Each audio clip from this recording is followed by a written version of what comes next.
Hi hello అందరికీ నమస్కారం అండి. ఇవాళ మీకు ఒక గుడి గురించి చెప్పబోతున్నాను. ఓబుల్కేశ్వాపురం వెంకటేశ్వర్ల గుడి అండి. చాలా పవిత్రమైన గుడి, చాలా బాగుంది. ఎందుకంటే మా ఊరి కలెక్టరు వెంకటేశ్వర్లు తన పేరు. అయితే బ్రహ్మోత్సవాలలో ఒక పంతులు చెప్పాడంటే వెంకటేశ్వర్లు పుట్టిన నక్షత్రంలోనే మా ఊరి కలెక్టరు పుట్టాడంట.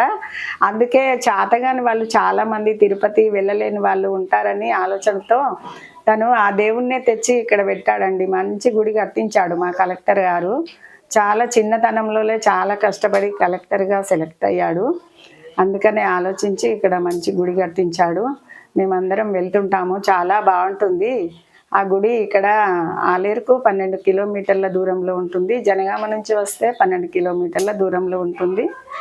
అక్కడ గుడి బాగుంటుందండి. మీరు వెళ్ళాలనుకుంటే అక్కడికి వెళ్ళి నేను చెప్పిన ఇద్దరు ముగ్గురికి వాళ్ళు ప్రతి ఒక్క టైంలోనే మీరు ఏదైనా కోరిక ఉంటే కోరుకోండి. పెళ్ళి కానీ పిల్లలు కానీ ఏదైనా ఒక కోరిక ఉంటే మీరు ప్రతి ఒక టైం పెట్టుకొని ఒక 41 రోజు కరెక్ట్ 4 గంటలకే అక్కడ ఒక చిన్న దీపం వెలిగించి ప్రదక్షిణలు చేసి రండి. చేసొస్తే మీ కోరిక తప్పకుండా తీరుతుందండి.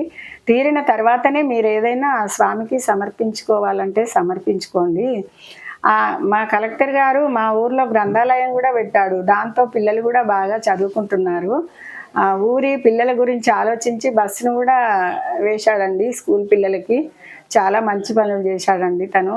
కానీ గుడి మాత్రం చాలా బాగా కట్టించాడు. అందరూ మీరు వెళ్ళి ఆ కోరికలు మీద ఏదైనా ఉంటే తీర్చుకోవాలని అనుకుంటున్నానండి. Thank you. మీరు వెళ్ళినట్టయితే కామెంట్ పెట్టండి, సబ్స్క్రైబ్ చేసుకోండి.